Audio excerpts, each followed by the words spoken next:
Here's one I was glad I was holding on to when I saw the report. Meta. That stock went up around 25% after its earnings report. And its earnings report was, on the face of it, not incredible looking. But I think this is an endlessly fascinating... I find Meta an endlessly fascinating company. I found it fascinating when I didn't own it. I find it fascinating when I did own it. But I think this is one where... And I've seen a lot of people change their mind on this quite frequently, but here's the numbers to start us off with. Revenue is down 4% at $31.25 billion. Earnings per share were down around 52% at $1.76. The family of apps brought in $34 billion in revenue. Reality Labs keeps losing money. CapEx was up by 66% compared to the year before.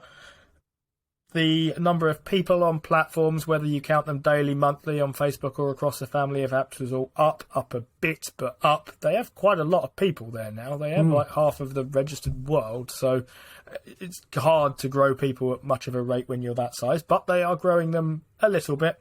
And they've announced a $40 billion buyback. There was a lot of noise about AI and cloud infrastructure and improving efficiency, which was a big thing. Steve, do you have any thoughts on any of these? To be fair, I didn't think this was a terrible report. I thought they were probably in the worst position going into sort of an ad economy slowdown, because they also got hit with the Apple privacy bill as well, which means they had to basically reinvent themselves to get back in. So it was nice to see that they've done that. I noted on the call that I think it was Zuckerberg mentioned that the AI ad engine is making better and better decisions, and they're actually quite happy with where it is at the moment, which is obviously showing because the advertising spend is still there. It was strange to see Reality Labs on the run-up to Christmas having a 17% drop in year-on-year revenue. I thought that was quite shocking. I thought that would be... You expect, after seeing them spend about $10 billion on R&D in the quarter, to see Reality Labs exploding. They're almost subsidising adoption here, and it doesn't seem to be happening. The other thing that's quite funny is, and I'll put a Sankey diagram on screen that I found, is that they actually have payments infrastructure, Steve, that grew 20% year on year. I don't know if you spotted that. That's now up to 200 million. So yeah, quite interesting to see that. I'm assuming that's like stickers and stuff on Facebook. I can't think for the life of me what this actually is. No, nor can I, but I heard a whisper this might eventually be a way of trying to monetize WhatsApp and building stuff into there. So WeChat, the kind of Chinese version of WhatsApp, because it is, at least when I saw it anyway, strikingly similar, is basically the way the Chinese pay for everything. And they do everything. Including paying for stuff. But yeah, you're right. That is basically where they kind of run their lives from. And it's been a striking thought for a lot of people that WhatsApp really ought to be better. I mean, it ought to be kind of monetized. It ought to do more than it does. And it's clearly possible. Unlike the metaverse, which is not, to my mind, clearly possible. It strikes me as a much more speculative project. It was interesting that there was a big push. So as I understood it, the sentiment coming into this, you and I were on JKR Investing's channel around the start of the year talking about Meta, and I think I said something like, look, it has a load of cash on its balance sheet, but if your plan is to light that cash on fire, it might as well not be there.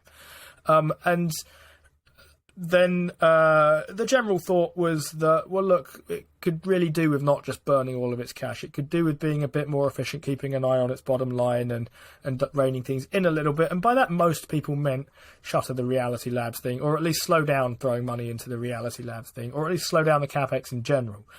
And Zuckerberg called this 2023 the year of efficiency for Meta. And it doesn't look sort of terrifically efficient, but people appear to seize on that good news quite a bit. There's a big buyback coming, which is kind of useful.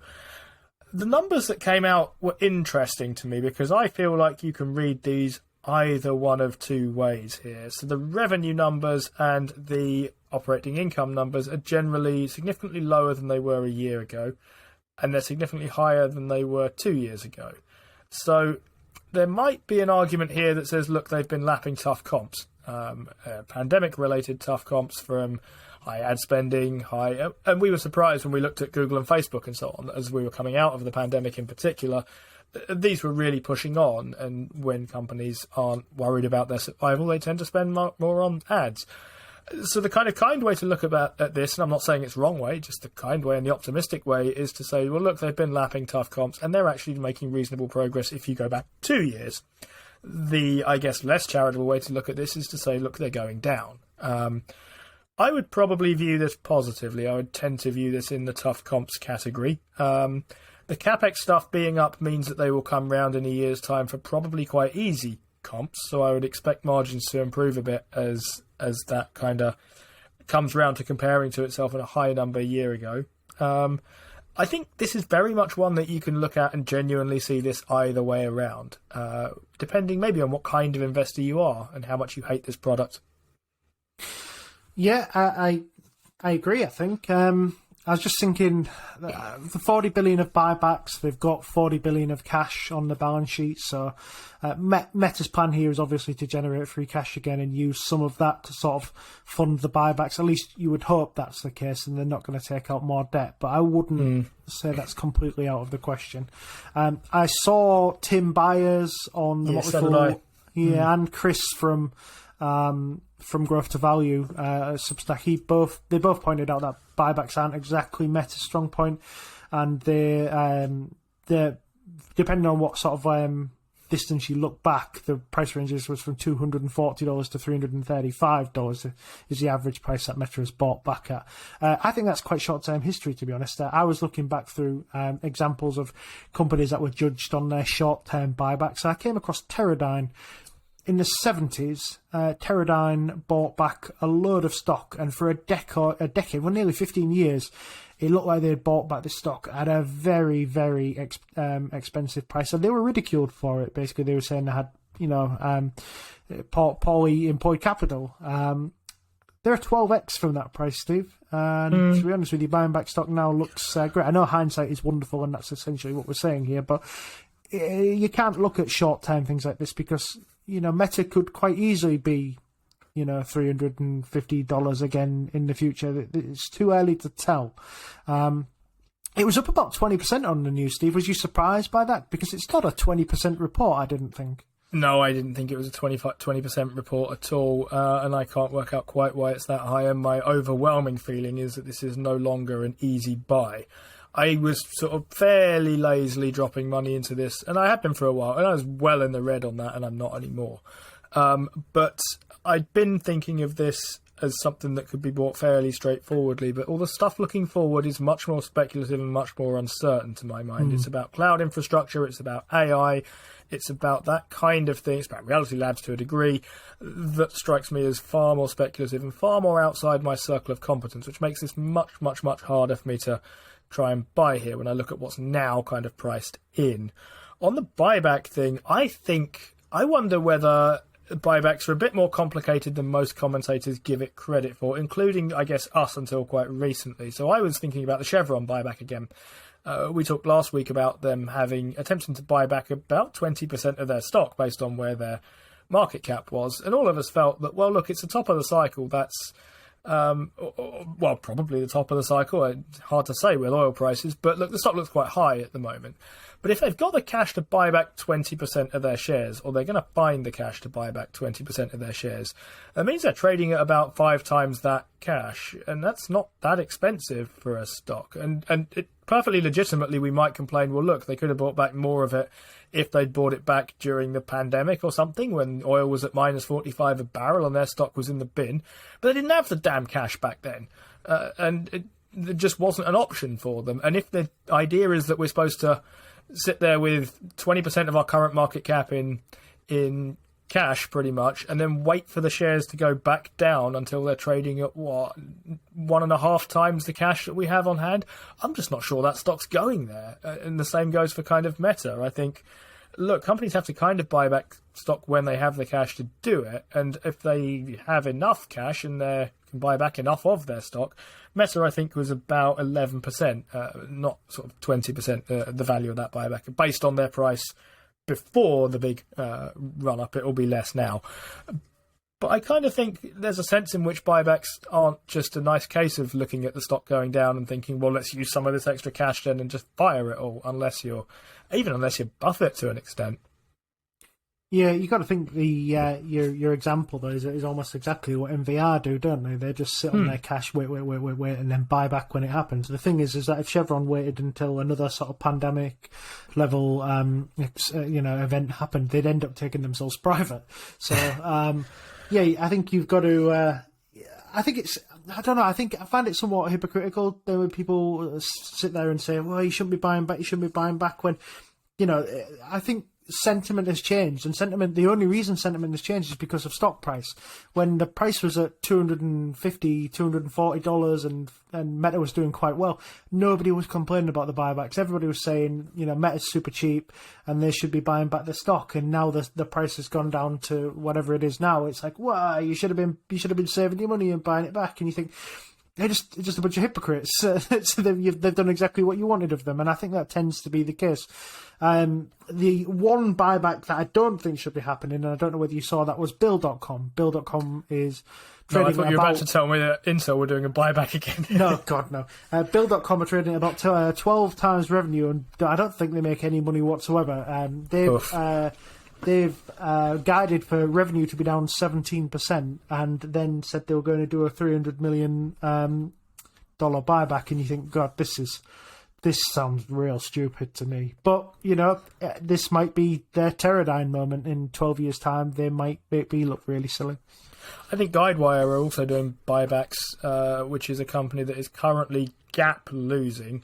They report in about 30 days their forecast to still be gap losing pretty much all of this year, but they have extra cash around and they are desperate to go and use it to buy back their stock. And I think it's kind of cheap at the moment, but they're another one who are maybe just getting ahead of themselves a little bit. And could you not think of anything else to do with that cash? I'm not sure. I mean, they're quite small for acquiring or anything like that. So we've got Unity as well. Yeah, Unity have just finished that Iron Source merger, and they said on merger completion they'd be doing some buybacks as well. And you just think to yourself, sooner you be doing something better with that money. It's a very competitive industry, that is the game engine market, and you don't want to fall behind. And wasting a few $100 million when you don't make money anyway on buybacks seems like a really stupid idea to me. Yeah, so the big rally in Meta, just to finish that one off, makes me no longer think this is quite such an obvious buy anymore. If I thought there was another obvious buy somewhere else, I'd probably sell it, to be honest, but I don't actually know quite what I would do with the money at the moment, and it's not at a stage where I think it's a really obvious sell either, because it's got massively overpriced. They're still way off where they were a year ago, or a bit more than that. So I sort of think with these results, you can very much reinforce whatever your previous biases were on this, or informed opinions, if you don't want to call them biases for the time being. But if you thought this was a company that's going downwards, I think you'll probably continue to see that and burning cash all over the place. And if you thought this was a company that is getting ready to turn itself around, that's maybe a bit strong, or getting ready to move itself towards efficiency and start listening to the market a little bit, then I think there's probably evidence of that as well. And I guess most people are seeing that quite positively. Yeah, for me, this was just Zuckerberg throwing a smoke bomb in the room and saying, you can't see it, but I'm definitely doing things differently.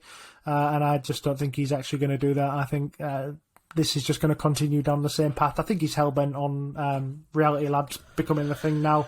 And that will be either his greatest achievement or his undoing. Now, I can't see another scenario for that. If he was to cut it now, I think he would quit at the top of Meta. If he was to cut Reality Labs, I think he's not interested in Meta anymore. I don't think as just to run that. I think he's. I almost imagine he sort of comes out the Meta Quest room and says, "What's happened this quarter? What do I need to say?" Because I think he's that sort of detached from it all. So yeah, it's never been a buy for me anyway, Steve, because I don't like the product, and I just can't buy things I don't like the product of. So, but I thought it was a no worse report than anybody else's. So it's strange to see stocks dropping 5%, up 4%, up 20% when all of these reports are much of a muchness to me. Anything you want to add, Steve, before we wrap up?